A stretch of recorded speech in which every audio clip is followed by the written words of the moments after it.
Welcome back to Up in the Blue Seats, our New York Rangers podcast from the New York Post. It's been ages, but we're back for our season preview episode. Jake Brown here, Molly Walker there, Andrew Harts there, and enjoy the final seconds of my voice because on this show, Molly, we are excited to make a grand announcement. I will be replaced, and this is going from McDonald's to Del Frisco's. This is going from Dollar Tree to the Gucci store. This is going from salad to chicken parm. This is a big escalation. We said the show needs an upgrade. What can we do? Can we get a drum roll from Andrew Harts, who actually is a drummer, please?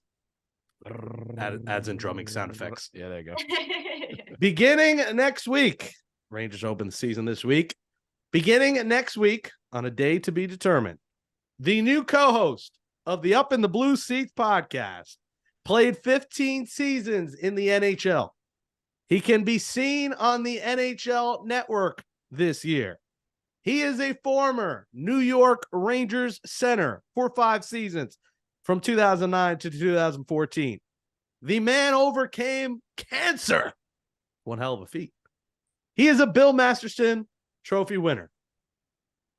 He scored 141 career goals. All right, that's enough accolades. He's 38 years old from Hingham, Massachusetts. Former Ranger Brian Boyle. Molly, let's start with you. I brought in a big fish. I've never really been fishing. I'm not a big fisher. I eat some salmon. But what do you think of Brian Boyle becoming your new co-host, along with Larry Brooks, of course, who will join us in a bit? How could we not be excited? I mean, having we knew from Ron Duguay when he was on the show, he was an amazing addition as well. What former players bring to these sort of media outlets, I think that they have incredible insight. They see things and can talk about things in ways that you and I, the average people over here, will never be able to. I've watched Brian Boyle throughout my childhood. When I first became a fan, he was on the Rangers. So very cool moment for me, for sure. And very much so looking forward to welcoming Brian Boyle to the show. Andrew Harts, what are your memories of Brian Boyle, who is well respected, who played for several teams, the Kings, the Lightning, the Maple Leafs, the Devils, the Predators, Panthers, the Penguins, and of course the Rangers, a guy who's going to bring on former teammates. We're going to have plenty of good guests. Harts, how do you like Boyle? Man, it's funny because very similar to Molly, a guy I grew up watching essentially, and especially on those teams. One of my favorite things was the Winter Classic in Philadelphia. And I just remember the whole documentary going behind the scenes and whatnot. And I just remember him being a character. You know, he was definitely an enforcer of the club. Someone who obviously is not afraid of anybody on the ice. He would definitely protect his guys and, played for some damn good Ranger teams, in the early 2010s and whatnot. Obviously is going to bring a lot to the show. He's a great personality for the game.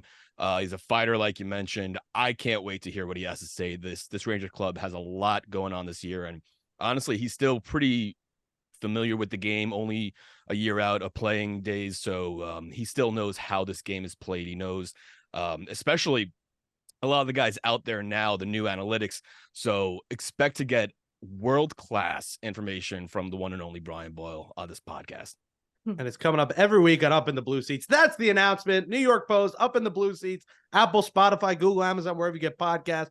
Go subscribe now because you don't have to hear my fat ass anymore. You get to hear Brian Boyle's in shape ass every week. And we're looking forward to bringing that next week. Well, Molly, I'll let you kick it off here. The season begins for the Rangers. You're headed up to Buffalo on Thursday for the season opener. Take it away as the season is finally here. Well, I guess we could start with some apologies. We are a little bit late to the party. Obviously we were finalizing some details, so that's why we weren't able to get back on the show as early as we wanted to. So I guess we could start with probably the biggest offseason news, and that's the fact that the New York Rangers have a new head coach, Peter Laviolette. Obviously, there's been a lot of talk in the beginning of what the Rangers were getting, but now that I have been around the team for a couple of weeks now and have seen what Peter Laviolette is doing on the ice with the Rangers and the conversations that he's had with the media. I got to say, it's about as good of a start for a head coach as you could possibly get, especially under the circumstances. I mean, everybody knows the Rangers are coming off 2 back-to-back 100+ point seasons. Gerard Gallant's era was not bad. It just wasn't. But obviously, we talked about it on the final show last season. There needed to be a change at the helm. And that's what general manager and president Chris Drury has delivered, because it is starkly different in a lot of different ways. The number one probably being just the vibe and the pace of practice in general. Peter Laviolette is an early riser, and now so are the New York Rangers. They start earlier, they compete harder. The pace is much higher, so much more intensity. He said something along the lines of he always likes to have 2 different jersey colors out there because he's constantly fostering competition on the ice. Even if they're not playing in game action, they're going to get the same out of practices on a day-to-day basis. So I think there's a lot to like about what Peter Laviolette has already done in this preseason, even though the results obviously weren't there. And in general, it was probably a bit of a mediocre preseason for the Rangers, but I've said it a few times on some other platforms that I think that everybody should remain calm because Laviolette has really had such a great pulse on this team from the moment that he got here. And he knows, he said it right before, right after the last preseason game, there's work to be done on everything. So he knows what's up. He does. And honestly, I think that's perfect coming from a new head coach of the Rangers, but not a new head coach to the league at all, especially his great success that he has. And, you know, he's brought in a hell of a coaching staff, too. When you look at it, Phil Housley, you know, with the Sabres from 2017 and 19, obviously a Hall of Famer, an assistant head coach with the Coyotes. He was with Laviolette in Nashville from 2013 to 17. Michael Pekka, also former New York Ranger, which I loved playing with him in Wayne Gretzky hockey on the PSP back in the day. Islander captain. So yeah, you're getting a lot of different feels here. You know, he was with Peter Laviolette in Washington as well too. So again, used to working with him. You got Dan Muse as well, and was also with Peter Laviolette. So he's bringing in his guys, which you like to see. There's a lot of change from the coaching standpoint, but at least he's familiar with his staff, which is great because you don't want that learning curve.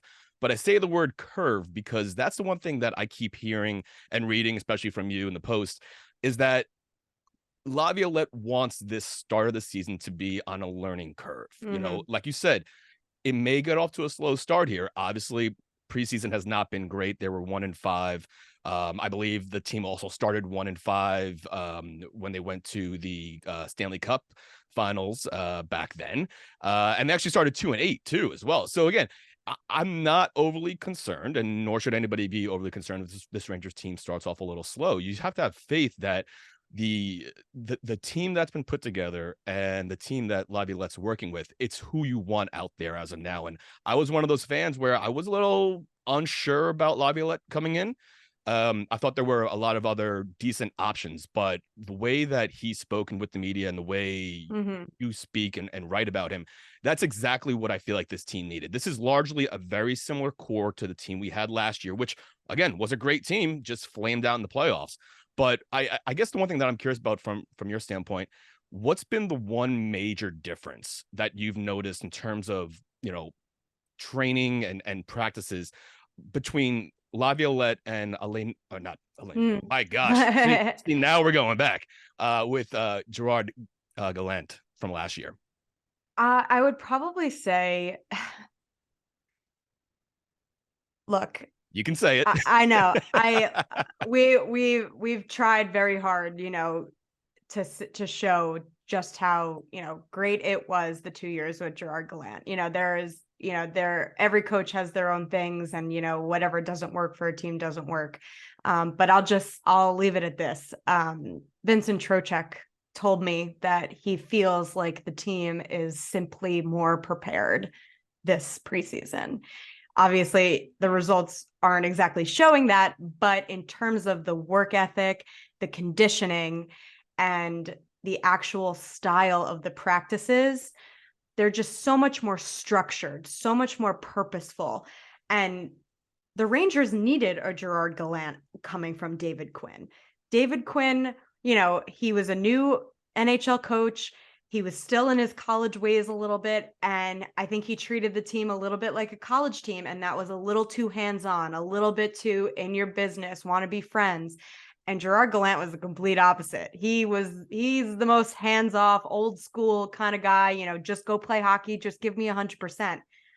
Peter Laviolette is an interesting mix of the two, to the point where he uses his direction as a way to relate to his players. I think that he comes from a place where he, wants to lend a helping hand, but he doesn't come at it as a way of like, I'm trying to be your friend. He's still your coach. He is still the coach. And he has that presence behind him. He's coming into this locker room with some weight. And I think that that's what the Rangers needed. They needed strong direction, a strong vision, and more coaching, which is something that Larry has talked about was a big takeaway from the exit meetings, from the interviews with the players.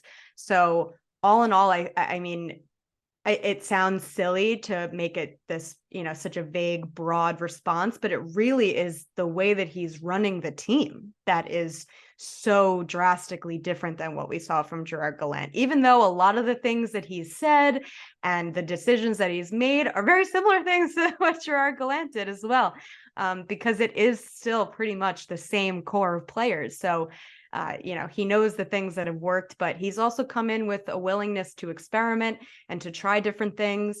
So I'm very excited to see what he can do with this team. And I think that fans should be really excited as well.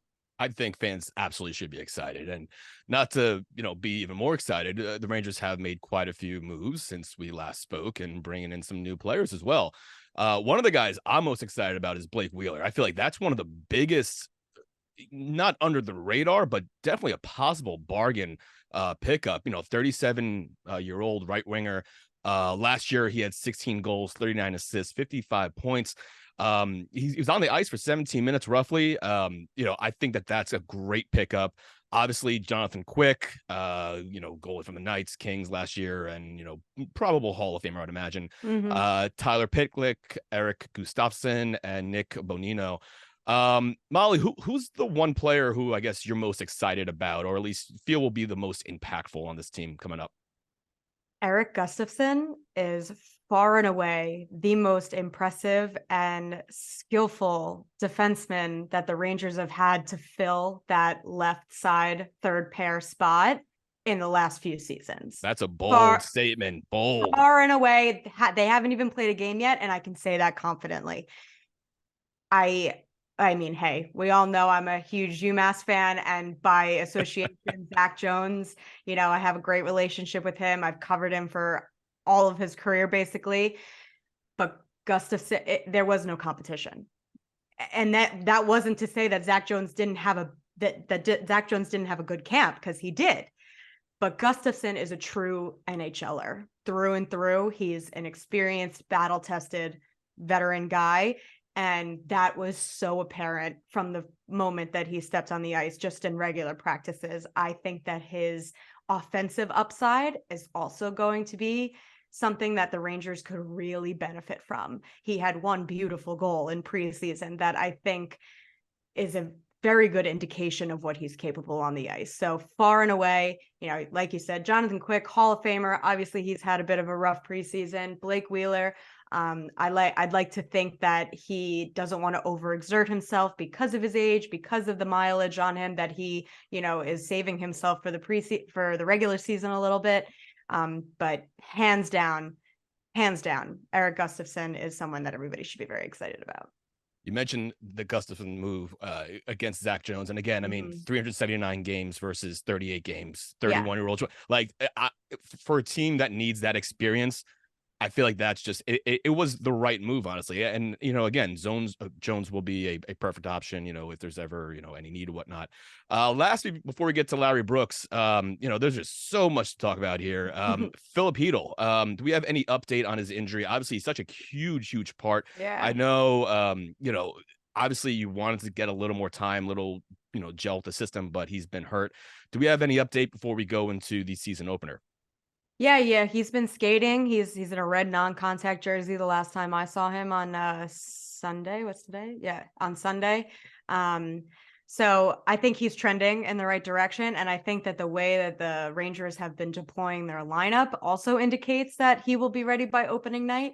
But the way I wrote it was Filipinos' injury was the biggest wrench in Peter Laviolette's plans this preseason. He, like you said, is a top 9 key player for them, no matter where he is. And I think that Laviolette really, really wanted to experiment with him in some different combinations, some different looks. And that's going to have to continue into the regular season now because of how much time he's missed. But I do think that he will be ready for opening night. So that's very encouraging to hear. Well, listen, we got Larry Brooks coming up. We have so much to talk about. Alexis Lafreniere, difference between Gallant and Laviolette, and Jonathan Quick, and even Adam Fox becoming an alternate captain. So stay tuned. We got Larry Brooks coming up next on Up in the Blue Seats. And now welcoming in its Hockey Hall of Famer and one of the greatest of all time at the New York Post, the great Larry Brooks. Larry, happy Ranger season, happy hockey season. We're back. A lot of big news has been going on, and especially with the Rangers, we have some positive and very exciting news. Will Cuylle making the club, and obviously definitely has drawn the attention of a lot of fans in the preseason, has looked great. What are your thoughts about him making the squad this year? I think it's a 100% positive development, not only for Cuylle but for the Rangers, who now have another younger player, a young player, in their forward complement. They were only going to have the 3 kids younger than 30, and now Cuylle adds something. He adds a different dimension, and he's proof positive that if an opportunity is created for you and you seize it, you're going to be rewarded. And that's exactly what Will Cuylle did. There was an opportunity, although people thought, well, maybe he could make it as a 4th liner. The team seemed locked except for maybe one position up front.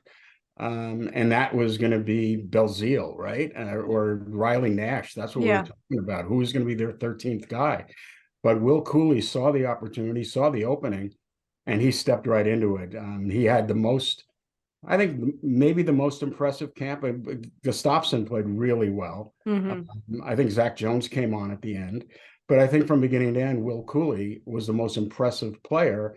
And not only did he force his way onto the roster, he created a spot for himself. I don't think the Rangers would have kept him as a 4th line player. I don't think they envision him as a 7-minute guy. I don't think it would have been good for his development. But they gave him the opportunity to be more than that. And he's a top 9 guy, maybe a top 6 guy, depending upon how Laviolette constructs his lines.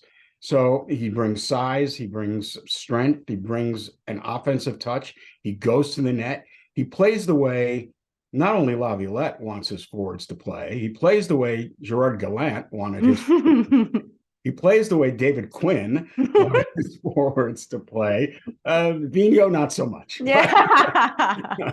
But he's a straight line guy, and now the parlance in this league is north. He goes north. He's going to go to the net. And listen, there's going to be a learning curve. We don't know, what the lineup's going to look like in a month. But I think, Will Cuylle has seized the moment. And that's exactly what you want to see from young players. It reminds me, actually, Phil Hedl was probably the last player to come from the outside to make the Ranger opening night roster. And that was in 2017. He was only 18 then. He was one of the 5 youngest players in the league. Yep. And he was only here for 2 days, but for 2 games, and then he went back, and he needed more experience. But again, if you force your way onto the roster, they're not going to deny you. They're just not, and they're not sending you back if you earn a spot, and that's what Cuylle did. I think it'll be interesting to see whether he opens on the right, on the second line, on the left, on the third line. I think there'll be some growing pains, obviously, but it's a really good sign, I think, for Cuylle. And it's a good sign for the organization that they were open to this, that they didn't say, no, you have to go back. We've got our team. They were open to a player changing their minds, and that's what Will Cuylle did. I thought it was pretty evident, honestly, from the beginning, how much Laviolette liked Cuylle, just in the way that he used him in the exhibition games and in practice, the players that he lined him up with. I was pretty confident. We were pretty confident from the beginning that he was going to make the roster. But you mentioned one of the interesting developments from Sunday's practice is he was on the right side of the second line. Yeah. Which there's so much to unpack in that situation there. But first of all, being the fact that Cuylle has primarily played on the left side his entire career. And that, I think, is a development that says a lot more about Alexis Lafreniere than it does Will Cuylle. Obviously, like Larry mentioned, the lineup will probably be different on opening night. I still think that Lafreniere will take that second line right wing spot just out of principle, probably. But it is something that Laviolette said he was considering because, unfortunately, Alexis Lafreniere's camp has been a very big point of contention amongst Ranger fans and the NHL, and just has been a very big storyline. So I guess just transitioning from Cuylle to Lafreniere, what have you seen from Lafreniere in this camp? The most disappointing 2 weeks of his career. It's really been a letdown. And here he was gifted with the opportunity to just hold on to that top 6 spot on the right. Yep.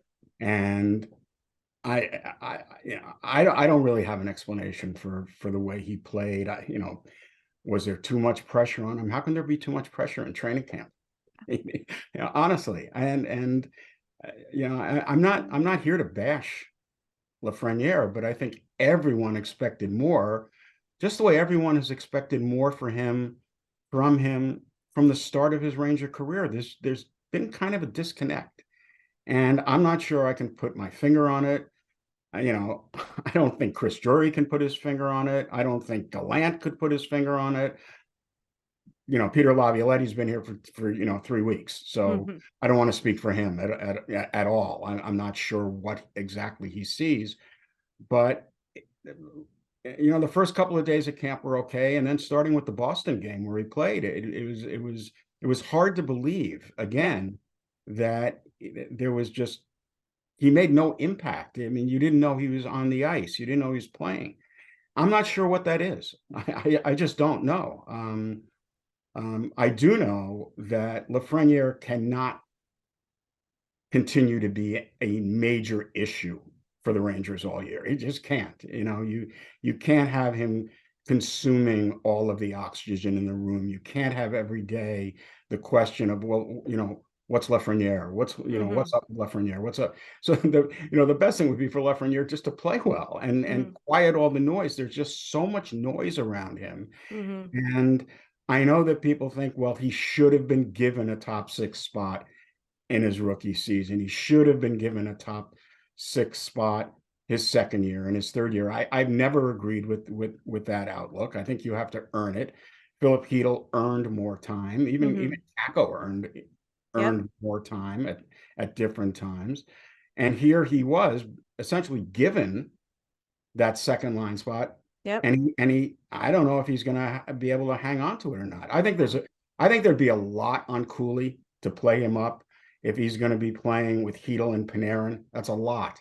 Maybe he can handle it, And again, I don't know that he's ever played more than a shift or so on the right side. Exactly. So that's an adjustment for him to make. We know it's an adjustment for Lafreniere. It's a lot to ask of a rookie.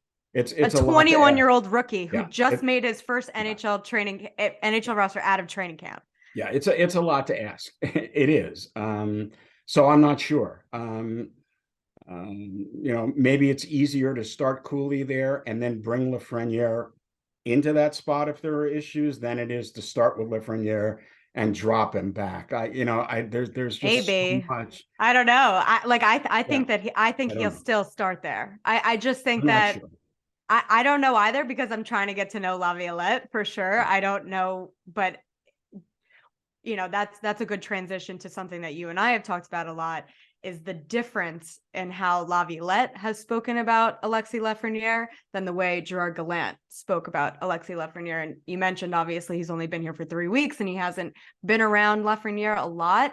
But I think everybody would like to think that a new coach with a fresh perspective, with a fresh approach to players, would benefit Lafreniere. And I think that the way that he's spoken about him, is encouraging to hear what he is seeing from Lafreniere. I mean, he's not going to come out and say terrible things, but I think that it's encouraging to see a coach take to Lafreniere like that. When I think with Gerard Gallant, I think that he always, there was just something different there, don't you think? Yeah, there was some sort of a disconnect there, and I'm not sure how it materialized, why it materialized. The Rangers need Lafreniere to play well. They need him to play well to quiet the noise around him, and because I don't think he'll make it through the year if there's this continual focus on why he's disappointing. What's going on with Lafreniere? He can't get on the power play now. Yeah, I mean, honestly, is he going to get power play time? Has he earned it? I don't know. And does that conversation start again?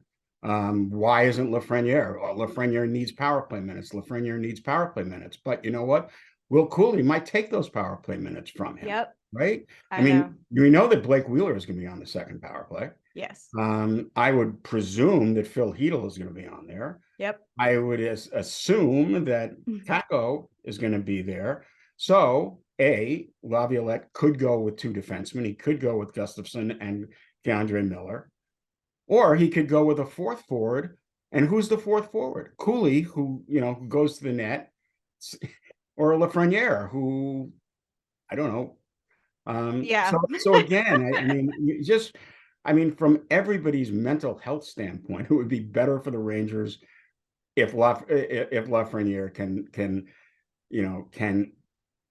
play, just go play, and be a functioning, producing member of the Rangers' top 6. I think it would make life a lot easier, I think, for everybody in the organization, because you just don't need Lafreniere hanging over your head every day this year. Last year they gave a second line right wing spot to someone who couldn't hold it, Vitaly Kravtsov, and he was the topic of conversation. Obviously not as prominent as Lafreniere, but a first rounder. I don't know. It was pretty prominent. Yeah, I mean, we talked about it a lot, hours on here, right? And you can't have a repeat of that. It can't be. Well, why isn't Lafreniere there? We can't. Yeah. It's just not going to work. Plus the fact, I thought also one of the positive performances in training camp was from Brennan Othmann. Yes. And I think the fact that they kept Othmann for as long as they did until the last cut, and I know there was an injury or two. Maybe if Hedl had been playing, they would have sent Othmann down earlier. But Othmann played. He didn't look out of place at all. Nope. Certainly, they're not bringing him up as a 4th line player. He's not going to be in the team unless there's a need for him in the top 6, top 9, however they're constructed. But I'm thinking that Brennan Othmann has a pretty good chance to be on this team by Thanksgiving. If he, plays well in Hartford, if he dominates in Hartford, if he's an upper echelon player in Hartford. And he saw time on that right wing spot of the second line a few games. That's right. And he was on right wing the entire camp. They moved him to the right side the entire camp. So there's going to be somebody else pushing. It's not that it's that Lafreniere is going to keep his spot, if he doesn't earn it, no matter where it is in the lineup. And now we see with Cuylle playing, that there's going to be a veteran who's going to be scratched every night, right? It might be Jimmy Vesey for the opener. There's a possibility. So it's Jimmy Vesey's not going to sit out every game either. Jimmy Vesey, so there's going to be push on Lafreniere, and you just like as a hockey person, I think you want to see Lafreniere succeed. You do. I mean, he seems to be a nice enough guy to me. Oh, the guys in the room love him. You know, That's the guy, also it. He's you know, such a well-liked guy in the right. room. He's such a, he's so well liked in the room. So just for his sake, almost, you'd like to see, you'd like to see him go through the season without controversy. But I doubt it's going to be. I doubt it's going to be smooth. I don't see it being smooth. Larry, you actually said it perfectly in your article, saying how he just needs to breathe, and you quoted one of my favorite Pearl Jam songs, "Just Breathe," to end it, which was perfect. Well, I thought I was quoting Anna Nellick, but okay. I don't know. It's okay. It reached the generations that it needed to. It's all right. It got there. No, so but Molly, who did you identify? yeah. Go ahead, Molly. I like to think of I can't even think of the singer of the song, but and breathe. Just breathe. Yeah. Just breathe. We get a little karaoke on here. All right. So for all the Alexis Lafreniere discourse that there was this preseason, there was probably just as much about Jonathan Quick. So, I mean, he played all the games on the road as expected. Igor likes his home games in the preseason, but really just struggled to make that key save. Granted, the Rangers didn't play well in front of him, but they didn't play well in front of Igor as well. Just your thoughts on Jonathan Quick's season and what could be ahead for him. Well, I think camp was a little concerning. Again, I don't like to evaluate veterans in training camp because everyone's going at his own pace. Everybody's doing the things they think they need. That's what I said about Wheeler. in order to get ready. I mean, it's true. I mean, Mika Zibanejad, Chris Kreider. I think even Adam Fox, at this point, Ryan Lindgren, the guys who they know how to get ready. They know what they need to do to be ready when, at the starting line. And the starting line, doesn't pop up until Thursday. So I don't want to put too much into Quick, except for the fact that he had such a bad year last year. I mean, he's coming off the worst numbers of his career. He's trying to adapt to a new role. It's very, very difficult for a player who has been accustomed to playing 50, 60, 70 games consistently through his heyday. Now may play 22 or 24. He's the guy that's going to get the bad, the short end. The end of the back-to-backs, the end of the road trips. Right. He's the guy that has to be on early and stays on late. And he's 37. And, working with Benny, he's not, he's not a formula goalie at all. He's an old school kind of guy. A lot like Marty Brodeur was. I mean, there was no pattern to him. He was, he was athletic and would just make acrobatic saves out of nowhere and always competed. And that he still is, always competes. So, he just didn't really make a stop in the preseason. The Rangers were dreadful in front of him. So I think it's iffy. I do. I think it's iffy. I think, again, a person who you want to root for, he's coming back home. He's coming back to his roots. You want to see him, you want to see him succeed. It's an important job. And if not, then the Rangers are going to have a decision to make. Again, that's for another pod later. Yeah. So, but we'll again, cross that bridge when we get to it. His camp, didn't inspire a lot of confidence.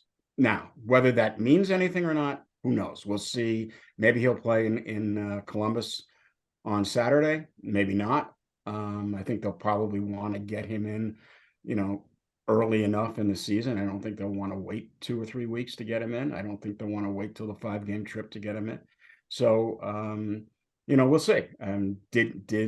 Was camp an issue, or was camp just a reflection of Jonathan Quick going about his business?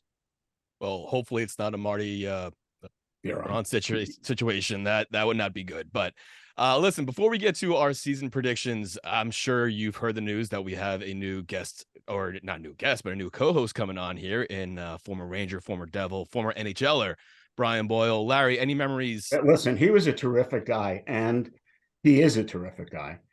And his first year with the Rangers, it was dreadful. He couldn't skate. And he was it's true. We're gonna need you to tell him that. Yeah, that'll be on the soundboard for next week. I have a good story about Brian Boyle here.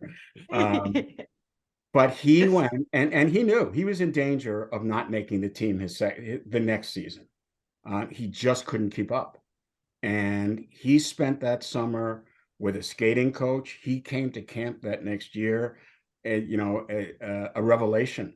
And he became a very significant player for the Rangers, who went to the conference finals in 2012, went to the Cup finals in 2014.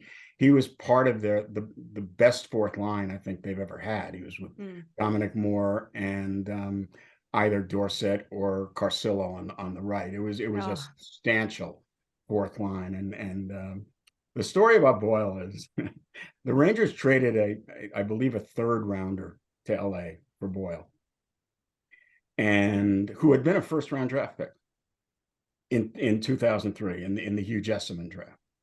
And I had written at that time, I don't remember who the player was, but there was going to be a free agent coming up the following summer.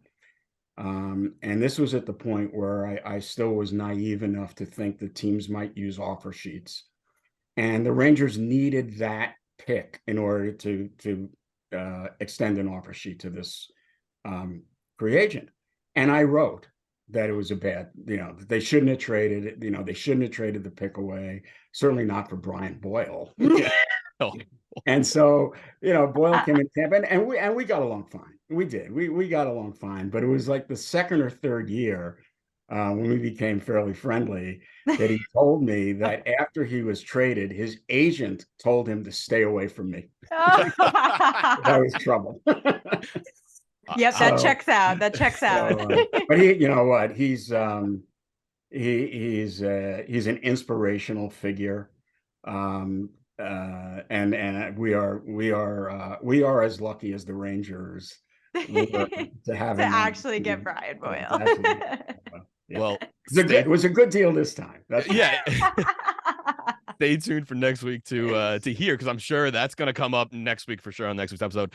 But before we let you go, Larry, and Molly as well too, it's a preview episode. I gotta get you guys predictions. Where are the Rangers ending up? I don't need win totals or anything like that, but especially after last year, where do you see this Ranger team finishing the year out? Are they going to the conference finals? Are they winning the cup? Are they not even making the playoffs? Molly, I'll start with you. Where do you have them? Well, we did just do our preview picks today. I think those will be either in Tuesday or Wednesday's New York Post, but I do have them finishing in third in the Metro. I think it's a toss-up between the Devils and the Hurricanes for that number one spot. Speaking as someone who's just seen the Devils twice, the 7-0 Devils, I'm gonna to call them right now. In the preseason, they just look ridiculous. But I do think the Rangers will finish in third, and it's difficult to say where they're gonna finish in the playoffs. I do think that I think they'll make the playoffs. I think it's just a testament to what the finished product looks like. It's so difficult to say because it's still so early. And, like we mentioned, with Alain Vigneault and the 2014 Rangers, they had an abysmal preseason, 1-5, started 2-8 while they were adapting to a new coach's system. And then they went all the way to the Stanley Cup Finals. So really anything is possible. And every year we say the same thing. Everything is possible with Igor Shesterkin in net as well. I would like to say that they'll get at least to the second round. I think that if we're looking at everything as rainbows and butterflies, I do think that the Rangers will be able to shake off, that disappointing playoff start. Stop laughing at me. Your prediction is not going to be as deep as I was laughing. I was laughing at the rainbows and butterflies. Oh yeah, but that's I think that's what fans want to hear, right? Especially it's preseason. It's a preview. Well, after that preseason. Exactly. I think we need some rainbows and butterflies. So if I had to pick some place for them to finish, I think they'll at least get to the second round, if all goes according to plan. That's always how it goes. Third in the division and at least the second round. Larry, what do you got? I think it's going to be a bumpy ride at the start for them. I think it's going to take them a little bit of time to adjust here. It seems to be a pretty complex, or you know, the way the Rangers are talking about it. I mean, this is very different from the way any of them have played before. When we're talking about the neutral zone lock, I mean, just none of them have played it before, except for the guys who have had Laviolette, Nick Menino, And Gustafson. and Gustafson, right? So Gus, as Laviolette likes to call him. Gus. But I think the early season the team might be in for a bit of a bumpy ride. I think it's going to be really important for Shesterkin and Quick to to have their backs. I think Shesterkin gives them an edge. But as I look at this team, I think they are too formidable. I think there is way too much talent up front. I think there's a lot of upside up front with the younger players. And I think the backbone of this team, once they get Laviolette's structure down, I think the backbone of this team is going to be their defensive core and their goaltending. I mean, their defense should be among the best in the league. Honestly, they have a lot of talented players. It's just a matter of getting them to not really buy into the structure, mastering the structure, learning the structure, learning how to trust your teammate, just do your job. As I think it was Jimmy Vesey who told me that at a meeting last week that Laviolette brought up Bill Parcells, saying, do your job. And sometimes it takes a little while for players to adapt to that, to trust that. So I think the first half might be bumpy. I think there are going to be some adjustments to make. Again, positions are not cemented. I mean, it looks like Panarin's going to play with Phil Hedl at the start. They have barely played before, so maybe it's not going to work well. And maybe, so maybe Panarin's with Trocheck in 2 weeks. I don't think we should, even though we all will, because it's the news of the day. I don't think we should fixate on, on this change, that change, this change. But I expect them to be a formidable team the second half of the season. I do. I think there's a lot there. As far as the playoffs, I also think they're going to finish third, and I think New Jersey's going to finish first, but it's a toss-up between New Jersey and Carolina. But if they finish third, they're going to have to get through Carolina or the Devils in the first round. So tell me what their post-deadline roster looks like, and I'll be able to tell you a little bit more about what I think they're going to do in the playoffs. It's going to be tough. I mean, it's this division is there are no favors in this division, and really in most of them now. Certainly, and there's not going to be any in the Atlantic either. Really tough. East is tough, and so again, you don't want to put too much urgency into the first 2 or 3 weeks, but you also don't want to lose too many points because the East is going to be tough. You have a lot of teams who are going to be banging on the door this year. So that's what I think. I think they should be a formidable team the second half of the year. They had 107 points last year with Shesterkin not playing nearly up to his standard the first 4 months of the season. So what does that mean for them? If Shesterkin's at the top of his game, and I think he goes into this season with a clear head, I think that's he looks great. Yeah, I think that's a real benefit for them. I think it's a benefit for the D. So that's what I foresee this season. Of course, injuries always play a part. They're not especially deep if they run into a couple of major injuries. They've been very, very fortunate the last couple of years to avoid that. But again, even if there are injuries, the structure should save them if they can apply it, if they can master it. And it's true. It's like you said, you don't know what this team's going to look like in the second half. If Chris Drury shows any indication of what he does, it'll be, as long as the Rangers are in it and they're not decimated by injuries. I completely agree with both of you guys. I just feel like the Rangers are going to be in that third spot. The division's tough, and I'm not going to reiterate what you guys said. I have them going to the conference finals. I think they'll, That being said, I think they're going on. They'll go to the conference finals. I think they will have to exercise their demons with the Devils. And that'll be awesome. Get that out of the way. Honestly, if I'm being completely honest, I want to see the Islanders come out of nowhere because I still want that epic Rangers Islanders playoff series. I feel like we were robbed of it and we're kind of due for that eventually. But I'll take the Devils again. Let the Rangers handle the Devils, and then we'll see what happens in the conference final. But Larry, as always, we appreciate you coming on. We'll talk to you next week, and happy hockey season. Thanks. Yeah, thanks a lot. Thanks for having me. And that'll put a bow on episode 127 of the Up in the Blue Seats podcast, our Rangers podcast from the New York Post. As always, thanks to Jake Brown and the new intern, Mason Verdicchio, for helping me produce the show. You can catch up on all episodes of the podcast by subscribing to Up in the Blue Seats on Apple Podcasts, Spotify, or wherever you get your podcast. And if you're watching right now on the New York Post YouTube page, give us a thumbs up right there. You see it. Comment below. What are your predictions for the Rangers season? Who are you excited to see? Are you excited for Laviolette? Or are you just gonna be doom and gloom and not be hopeful? But you can debate that below.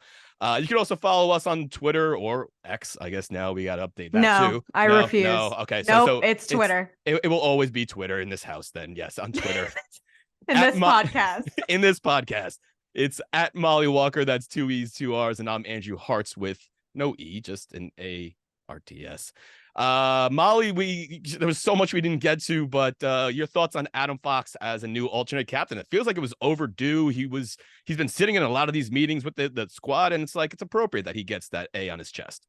Yeah, absolutely. I think it's been kind of funny to see the NHL react to the Rangers coming in with 5 alternates and 1 captain. I'm pretty sure they're the only team in the league that has that many alternates, and a lot of people have been asking how they're going to do that. And I will ask Laviolette the next chance that I get, but I gotta assume that it's just gonna be a rotation basis. I don't think it's that deep. I think they'll just rotate on a couple games, depending on how it goes. But definitely a long time coming for Adam Fox. I mean, he's such an integral part of this Rangers team, and he has been from the moment that he came here.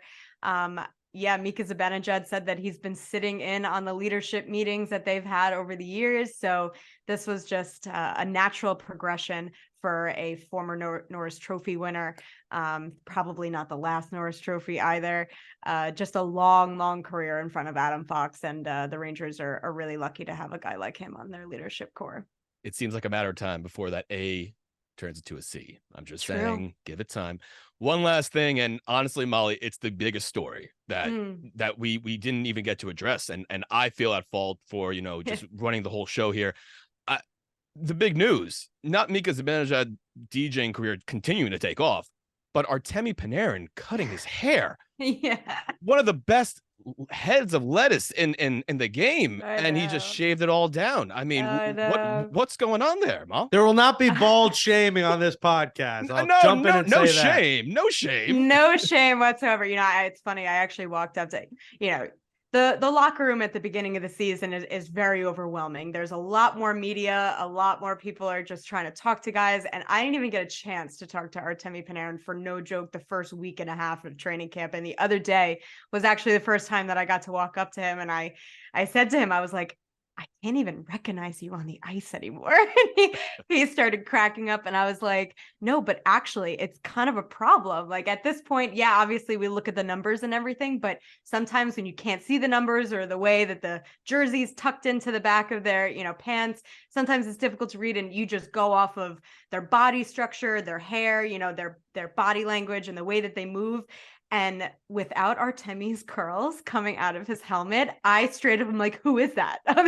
Who is that little jumping bean over there, But people asked me at the beginning of when it first happened, is this true? Is it real? Blah, blah. And I had no contact with Artemi Panarin, no way of confirming or denying if it was true or not. But I said, with complete and utter confidence that it was 100% true, especially with the explanation that came out that he wanted to get rid of the bad juju that he felt like he had from the playoffs. And that is authentically Artemi Panarin. That is who he is to a T. It's not a front. It's not a facade. That is Artemi Panarin to his core. And I planning on asking him a lot more questions about that whole transformation. But like I said, I just haven't had a chance to sit down with him yet, but look out for that because I will be getting the full 411 on that entire experience for Artemi Panarin. Molly, that's what you do best. Honestly, you do. And honestly, I mean, I feel like that's just him trying to go under the radar, whatever his goal total is on the year. Hammer the over. No one's gonna know it's him until it's too late, and he's doing the high step and everything. So, yeah. But you know what? By then, we'll have some games next week. But look, for Molly Walker, Larry Brooks, Jake Brown, I'm Andrew Harts. We'll be back next week, of course, with the first episode with our new co-host Brian Boyle, which definitely got to tune in for that. We'll have the first 3 Ranger games in the season by then, so you'll definitely want to tune in, hear it all. And thanks for coming back, and we'll talk to you next week. Thanks for listening. Up in the Blue Seats. Later.